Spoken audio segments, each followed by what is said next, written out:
കർത്താവും രക്ഷിതാവുമായ യേശുക്രിസ്തുവിൻ്റെ പരിശുദ്ധമുള്ള തിരുനാമത്തിൽ സ്നേഹവന്ദനം. പവർ വിഷൻ കുടുംബത്തിൽ നിന്ന് ഞങ്ങളെല്ലാവരും നിങ്ങളെ സ്നേഹത്തോടെ പ്രഭാതവന്ദനം ചൊല്ലുന്നു. നിങ്ങൾ ഞങ്ങൾക്ക് വേണ്ടി പ്രാർത്ഥിക്കുന്നുണ്ടല്ലോ. ഈ വചനങ്ങളെ കഴിയുന്നിടത്തോളം പേരിലേക്ക് എത്തിക്കുന്നുണ്ടല്ലോ.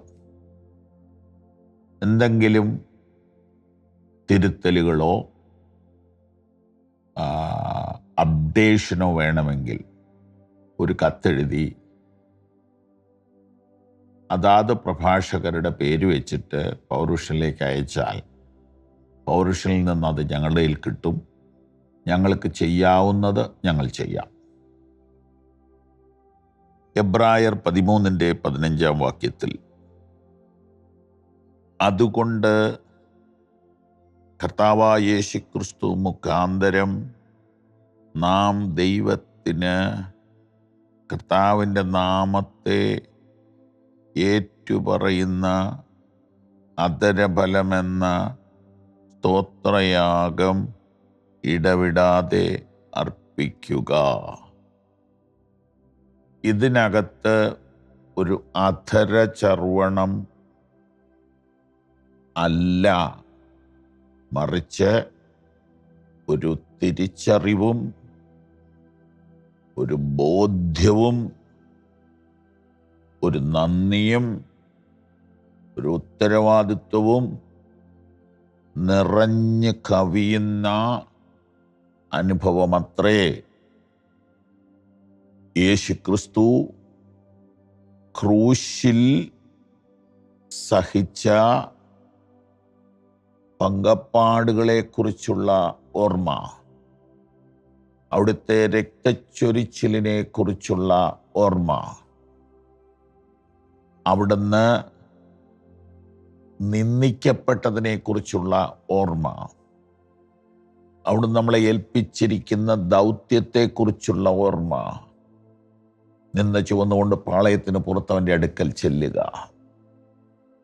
നമുക്ക് ലഭിക്കാൻ പോകുന്ന സ്വർഗീയ നഗരത്തെക്കുറിച്ചുള്ള ഓർമ്മ, നാം ചവിട്ടി നിൽക്കുന്ന ഈ ഭൂമിയും വീടും എല്ലാം നമുക്കുള്ളതല്ല, നമ്മളെ വിട്ടു പോകുമെന്നുള്ള തിരിച്ചറിവിൻ്റെ ഓർമ്മ, ഇത്രയും കാര്യങ്ങൾ അടങ്ങിയ ഒരു പാക്കേജ് ആണ് സ്തോത്രം എന്ന് വായിന്ന് വരുമ്പോൾ, അപ്പം ആ നിലയിൽ ഒരു തിരിച്ചറിവും ഒരു ഓർമ്മയും ഒരു സമർപ്പണവും ഒരു നന്ദിയും നിറഞ്ഞ് ഒരു സ്തോത്രം അർപ്പിക്കുമ്പോൾ മാത്രമേ അത് യാഗമാകുന്നുള്ളൂ.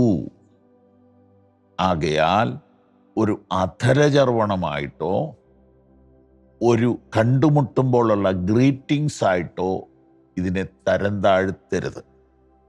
പിന്നെ അറിവില്ലാത്ത മനുഷ്യർ സ്തോത്രം പറയുന്നവരെ കളിയാക്കിയിരുന്ന ഒരു കാലമുണ്ട്, സൂത്രമെന്ന് വിളിച്ചിരുന്ന കാലമുണ്ട്. അതൊന്നും നമ്മളെ ബാധിക്കത്തില്ല. പക്ഷെ നമ്മൾ സ്തോത്രവും സൂത്രവും ഒരുമിച്ച് കൊണ്ടു നടക്കാതിരിക്കുക. വ്യാജമാണ് വാസ്തവത്തിൽ ഈ സൂത്രം എന്ന് പറയുന്നത്. ഞാൻ എന്തു പറയുന്നോ അതിനോട് കൂറു പുലർത്തിയ ജീവിതം ഞാൻ നയിക്കണം. അവസരവാദിയാകരുത്. അവസരവാദിയാകുമ്പോൾ അത് സൂത്രമാണ്. എനിക്കിപ്പോൾ ഒരു പ്രസംഗം വിജയിപ്പിക്കുക എന്നുള്ളതിനേക്കാളൊക്കെ വലിയ ലക്ഷ്യം എൻ്റെ അകത്തുണ്ട്. എൻ്റെ ബഹുമാന്യരായ പ്രേക്ഷകർ ഇത്രയും ഉൾക്കൊണ്ടുകൊണ്ട് സ്തോത്രം ചെയ്യുന്നവരായാൽ ഈ വചനപ്രഭാതം കോടി രൂപ വിലമതിക്കും.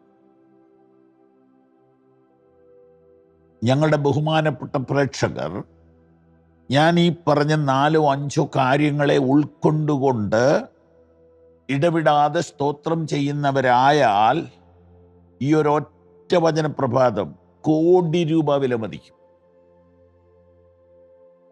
അതായത് വാക്യം എബ്രായർ 13:11 മുതൽ വായിച്ചു വരണം.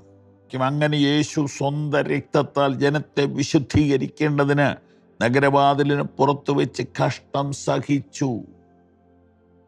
കർത്താവിൻ്റെ രക്തം നമുക്ക് വേണ്ടി ചൊരിയപ്പെട്ടതാണ് ആ പറഞ്ഞിരിക്കുന്ന കാര്യം.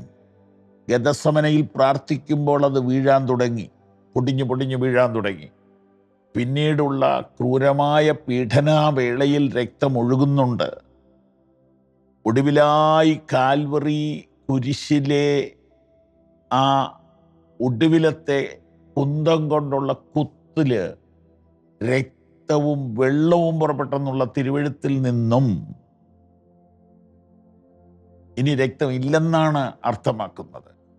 അതിനെക്കുറിച്ചുള്ള ഓർമ്മ സ്തോത്രത്തിൽ വേണമെന്ന്.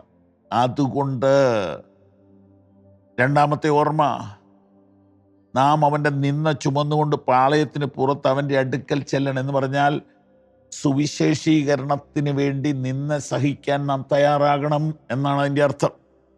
അടുത്ത പ്രയോഗം, നമുക്കിവിടെ നിലനിൽക്കുന്ന നഗരം ഇല്ലെന്നുള്ള ഓർമ്മ.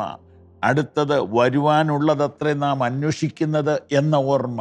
അപ്പം കർത്താവിൻ്റെ പങ്കപ്പാടുകളെക്കുറിച്ചുള്ള ഓർമ്മ, അവിടുത്തെ രക്തത്തിൻ്റെ ശക്തിയെക്കുറിച്ചുള്ള ഓർമ്മ, അവിടുത്തെ സുവിശേഷത്തിൻ്റെ പ്രചരണത്തെക്കുറിച്ചുള്ള ഓർമ്മ. ദൈവത്തിന് സ്തോത്രം, സ്തോത്രം, സ്തോത്രം. അവിടുത്തെ സുവിശേഷം അറിയിക്കുന്നതിനെക്കുറിച്ചുള്ള ഉത്തരവാദിത്വത്തിൻ്റെ ഓർമ്മ. നമുക്കിവിടെ നിലനിൽക്കുന്നതൊന്നും ഇല്ലെന്നുള്ള ഓർമ്മ, വരുവാനുള്ളതാണ് നാം പ്രതീക്ഷിക്കുന്നുള്ള ഓർമ്മ. ഇത്രയും കാര്യങ്ങൾ ഒരു പാത്രത്തിനകത്ത് നിറച്ചു വെച്ചിട്ടാണ് സ്തോത്രമർപ്പിക്കുന്നത്. അതുകൊണ്ട് യേശുക്രിസ്തു മുഖാന്തരം നാം ദൈവത്തിന് അവിടുത്തെ നാമത്തെ ഏറ്റുപറയുന്ന അധരഫലം എന്ന സ്തോത്രയാഗം ഇടവിടാതെ അർപ്പിക്കുക, ഇടവിടാതെ അർപ്പിക്കുക. അങ്ങനെ ഒരു വ്യത്യസ്തമായ സ്തോത്രത്തിൻ്റെ സ്വഭാവത്തിലേക്ക് പവർ വിഷൻ്റെ പ്രേക്ഷകർ മാറട്ടെ. God bless you.